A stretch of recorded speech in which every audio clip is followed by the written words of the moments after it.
Vamos falar com Deus, vamos orar. Deus vai tocar em você agora, hein? Você vai ligar aqui e testemunhar. Você vai mandar a sua mensagem dizendo: Deus tocou na minha vida, Deus tocou no meu corpo, Deus tocou no meu ente querido, tá? Oremos a Deus. Pai querido e maravilhoso Deus, nosso Senhor e Salvador, nós entramos na Tua presença em oração. E nós oramos por muitas pessoas aflitas, muitas pessoas necessitadas, Pai. Algumas já no limite, sem forças, sem ânimo, como se não tivesse mais esperança para elas, saída para elas. Eu tenho recebido muitos pedidos, Pai, de pessoas no estado já terminal, familiares, que pedem, como ontem mesmo, pessoas que precisam ser tocadas pelo Senhor, já não tem efeito mais os remédios, os medicamentos. São bactérias que resistem aos medicamentos. E a infecção vem causando falência nos órgãos. Pessoas que têm dores insuportáveis no corpo, os ossos desgastados, enfraquecidos, envelhecidos. Pessoas que estão depressivas, angustiadas e há uma força satânica, maligna, que perturba dia e noite, que aflige, que escraviza,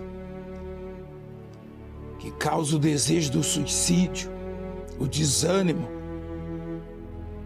que não deixa a pessoa ver a saída, a solução. Ela nem sabe que o Senhor está com ela. Por isso ela ainda está viva, de pé.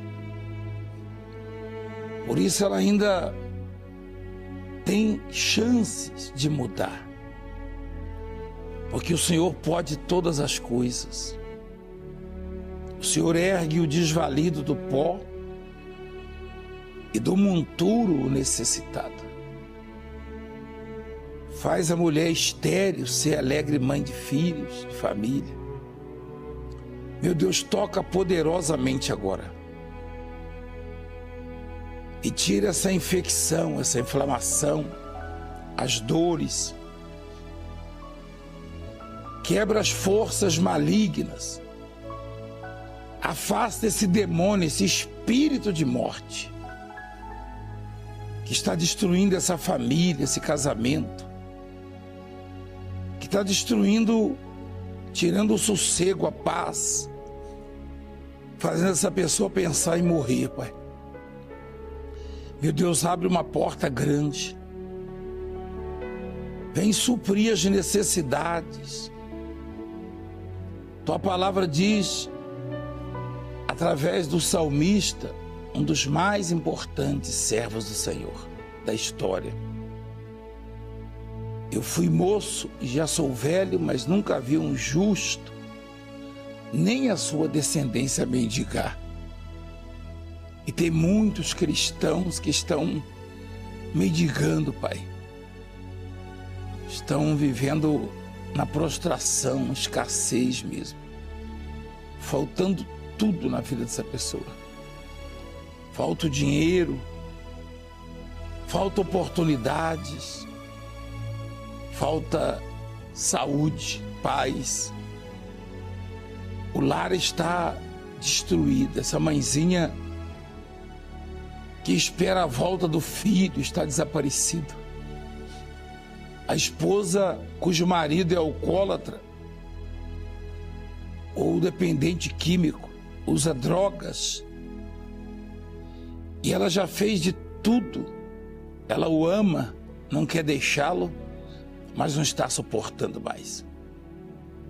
o pai de família envergonhado, prostrado, humilhado, maltratado. Pai, são tantos que precisam do teu socorro, da tua mão estendida, do teu olhar. São tantos que precisam experimentar o teu grande amor. Nós não temos o que oferecer para te agradar, a não ser orar, crer no seu nome, na tua promessa, servi-lo. Não temos nada que possa atraí-lo, Pai. Somos insignificantes, dependemos só do Senhor, totalmente do Senhor. Então socorre-nos, ouça a nossa oração, Pai. Responda-nos, abençoa a tua igreja, a tua obra. Tira a tua igreja da humilhação, da prostração, da vergonha, do opróbrio. Quebra as forças dos perseguidores, dos que querem extorquir, dos fraudulentos, enganadores, mentirosos, daqueles que querem destruir a tua obra, que a persegue implacavelmente, que persegue os teus ungidos, Pai. Tua palavra diz: não toquei nos meus ungidos. O Senhor proíbe isso. Não os maltrateis. Temos sido maltratados nesse mundo, Pai, humilhados, caluniados. Sim, Senhor. Até mesmo aqueles que já experimentaram a tua graça nesse lugar, a tua bênção nessa obra, nessa casa. Meu Deus, responde a nossa oração, Pai. Meu Deus, responde o clamor da tua igreja, do teu povo. Dê o livramento. Sim, salva o teu povo. Nesse momento, cura, Pai, liberta. Levanta o paralítico da cama, da cadeira de rodas. Levanta, Pai, abre os olhos do cego. Desobstrua os tímpanos, os ouvidos do surdo. Cura o coração, o pulmão.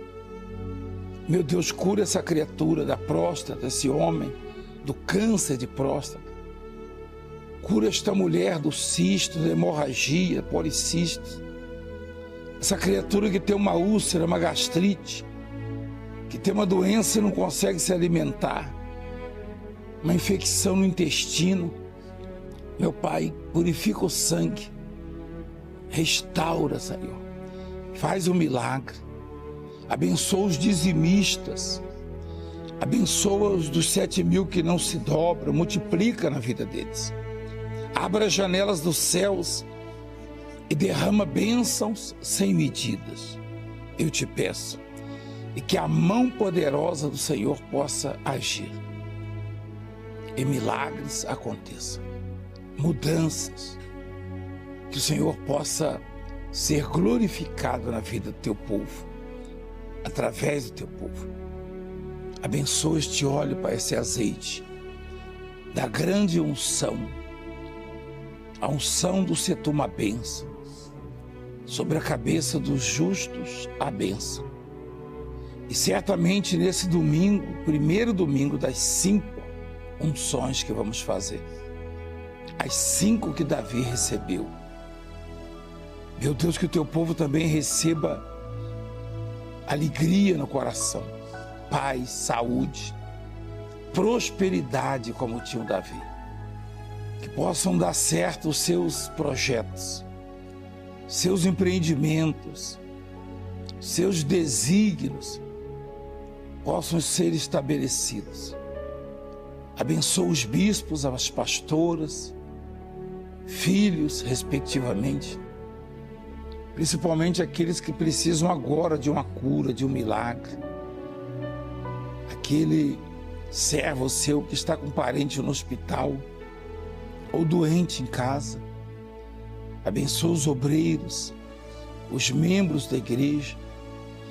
Abençoa os simpatizantes da obra, os católicos, espíritas, evangélicos de outras denominações. Abençoa as autoridades deste país. Cuida daqueles que temem ao Senhor, que gostam da tua obra. E os que têm o desejo no coração de parar a tua obra. Muda, Senhor, esse desejo, esse pensamento, esse sentimento. E se eles não quiserem temer ao Senhor, remova-os e coloca outros no lugar que possam te glorificar. Abençoa e liberta todos que querem se libertar. Meu Pai, afasta dos meus caminhos os perseguidores, os que se opõem à obra, à minha vida, ao meu ministério, que querem me destruir. Dá o pago para eles, Pai. Ou então provoca no coração deles um sentimento de arrependimento, de mudanças. Abençoa para a glória do Pai, do Filho e do Espírito Santo. Amém. Graças a Deus. Nós temos a obrigação de orar. Estamos tendo um pouco de dificuldade hoje, isso é natural, né? Tá? Para mostrar aqui, mas você pode observar aí, ó. O dever é obrigação. Desde pequeno a gente aprende, né? Quando a gente pediu alguma coisa para a mãe, normalmente era para a mãe, né? Mãe, eu posso jogar bola com meus amiguinhos? Não, você não fez o seu dever. Você não fez o seu dever. Primeiro o dever. Então, primeiro é a oração. A oração é dever, é obrigação. É obrigação. Não tem essa de... a coisa nunca foi facultativa, não. Não existe isso. Tá? Com os nossos pais, determinadas coisas não eram facultativas. Se o meu filho quiser fazer, não tem essa. Tem que fazer. Ou faz, ou você vai ser privado disso, daquilo outro. Havia regras. Você já fez o dever? Você já cumpriu com a obrigação? Então, agora eu vou te dar isso, dar aquilo. Então, a oração é um dever. O clamor, né? A busca. Tá? No Salmo 40, Davi ele diz assim, Davi é um dos mais bem-sucedidos da história da humanidade.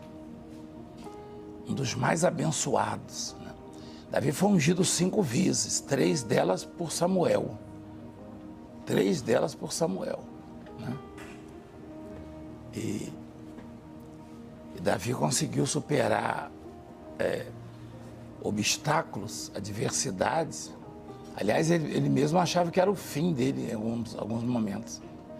Né? Ele diz assim, esperei confiantemente pelo Senhor. Esperei confiantemente pelo Senhor. Isso já ocorreu conosco já, né?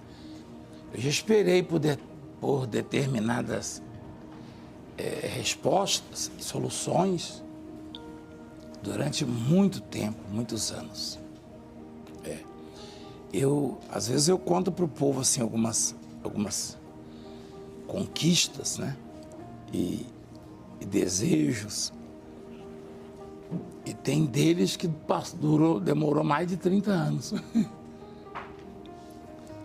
Às vezes eu me questionava, né? Por que demorou tanto?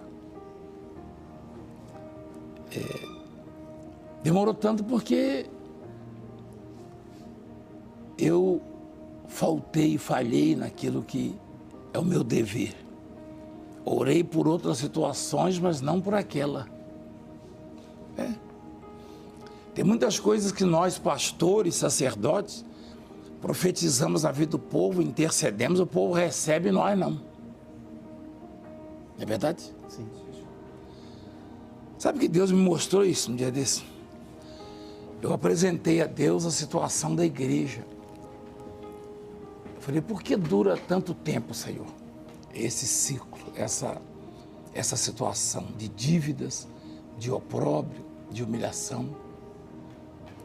Eu vejo pessoas testemunhando que pagaram uma dívida impagável com 10% do valor, com 20%, com 5%, eu questionando. Aí Deus falou, é porque eles oraram todos os dias para obter aquilo. Você ora por eles, mas e por vocês, e por você, e pela obra? Por isso, agora há pouco eu apresentei aqui a obra. Tem resultado da oração. E eu tenho feito. Então, é um mistério. Né? Você deve ter ouvido alguns crentes falar, tem igreja que fala muito desse negócio de mistério, né? É mistério porque que você ora por alguém. Aliás, tem muitos membros da igreja que tem isso aí na vida deles. Eu oro por fulano e acontece. A oração ela tem que ter intensidade, ela tem que ter perseverança. Tá? A oração, ela é um tratamento, na verdade. Tá? Tem pessoas que às vezes toma por um período um determinado medicamento até se curar totalmente. E a eficácia da oração, é óbvio, não é como um remédio, não. Que na maioria das vezes é paliativo. A oração tem uma eficácia muito segura, muito poderosa. Aliás, a Bíblia diz, a oração do justo pode muito em seus efeitos. Tá? E ela é tão poderosa que quando Jesus provocou a cegueira no Saulo, que perseguia a igreja, fez ele cair do cavalo na estrada de Damasco, e Jesus chamou um profeta, um servo, acho que é Ananias, né? Ananias. E em visão mostrou, né, onde é que estava o Paulo. Olha lá. Então o Senhor lhe ordenou. Ela ordenou, não pediu não. Dispõe-te, vai à rua que se chama Direita. Eu gosto de observar esses nomes. Será que é coincidência, né? Então, rapaz, eu fico bem cabreiro com esse negócio. O julgamento vai condenar quem tiver à esquerda, é isso? Exatamente. Também? Também. Como é que chamava a rua? Mostra lá. Direita. E na casa de Judas, né? Não é o Iscariote, não. Procura por Saulo, apelidado de Tarso, pois ele está orando. Ele estava fazendo o quê? Orando. O perseguidor estava orando? Estava orando. Você sabe que eu tenho esperança que os meus perseguidores comecem a orar também? Eu tenho esperança. Eles têm me maltratado bastante. Né? Eu tenho perseguidores no judiciário, na política, na igreja, né? Eu digo na igreja, alguns que se dizem pastores ou bispos ou apóstolos, profetas. Né? Então o Saulo, o que perseguia a igreja de Jesus, estava orando.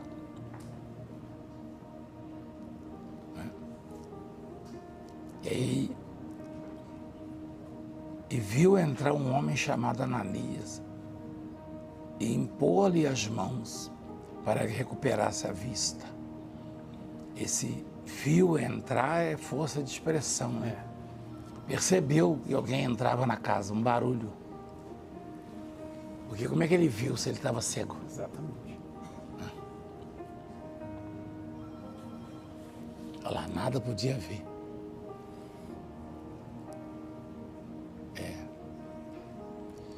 Então a oração, ela realmente muda a história. E nós vamos estar de joelhos após a unção orando. Voltando no Salmo 40, ele diz assim, esperei confiantemente pelo Senhor. Quanto tempo ele esperou? Se você observar que ele chegou lá no fundo do poço, ninguém chega de uma vez no fundo do poço, vai descendo, descendo, coisa é gradativa, né? Ele chegou no fundo do poço, com tantos problemas. Vem um problema, vem outro, mais outro, e assim vai. Daqui a pouco você se vê cercado, né? E ele foi cercado por todos os lados, como disse lá no Salmo 20. Foi no 20, não? No 3, perdão. Não precisa mostrar, não, filho. Então ele diz, esperei confiantemente. Quer dizer, uma virtude do que ora, do ser humano, né? Do homem, da mulher de Deus, é não parar, é não desistir, é não perder a fé, a confiança. Mas não basta esperar. Né? Você viu que não bastou esperar. Ó. Esperei confiantemente pelo Senhor. Ele se inclinou para mim e me ouviu quando o quê? Clamei por socorro. Quando clamei. Quer dizer, isso aí sugere que por um tempo, por um período, ele esteve esperando, mas ele não orava. Alguma coisa se passava com ele que ele não orava. Tem muita gente esperando, mas não ora, não busca, não toma uma atitude. Não ora, não busca. Lugar, você pode orar em qualquer lugar, mas a oração na igreja é diferente de tudo. É diferente de tudo. Aliás, eu já ouvi pessoas dizendo, isso é coisa, o próprio Satanás sugere isso. Não, Deus me ouve em qualquer lugar, eu não preciso ir na igreja não, eu posso orar debaixo de uma árvore. Até meu pai falava isso. E a Bíblia mostra que Jesus, ele subia, ele ia no templo para orar. Pedro e João, eles subiam para a oração da hora nona. Eles iam fazer o que lá? Orar. Por que eles iam orar na igreja? Né? Por que Jesus ia no templo orar? Né? Então Davi, ele esperou por um período, mesmo esperando confiantemente, né? Deus se inclinou para ele quando ele clamou, quando ele orou. Tirou-me de um poço de perdição. Estava perdido, né? Essa expressão, ela veio daí, ó. Lá no interior a gente costuma dizer, eu estou perdido. Né? O que significa essa palavra? Quando alguém está perdido é porque não sabe onde está e nem para onde está indo mais. Está sem rumo, né? Está perdido. Ninguém sai de casa sem um destino, sem um objetivo, sem um lugar, né, para ir. Eu saí de casa para vir para a igreja. Né? E se eu tivesse me perdido, aí pronto, já não saberia mais a minha direção. Tem muita gente perdida, não sabe mais o que fazer, isso no sentido da vida. Não sabe o que fazer para sair das dívidas, da enfermidade, da humilhação, da prostração, da angústia, tá? E o que não falta é gente cobrando, né? O diabo sugere que não há ninguém preocupado com você. Né? E não é por falta de esperar em Deus, não. Tem gente esperando. Né? Aliás, você vai esperar em quem numa situação dessa? E Davi estava esperando. Mas ele diz, ele se inclinou para mim e me ouviu quando clamei por socorro. Tirou-me de um poço de perdição, de um tremendal de lama. Estava no fundo do poço, a lama fica no fundo. A lama, ela é pesada, né? Ela pesa mais que a água, então ela fica lá no fundo. Ele estava lá no fundo do poço, tremendal de lama. Colocou meus pés sobre uma rocha e me firmou os passos. E me pôs nos lábios um novo cântico, um hino de louvor ao nosso Deus.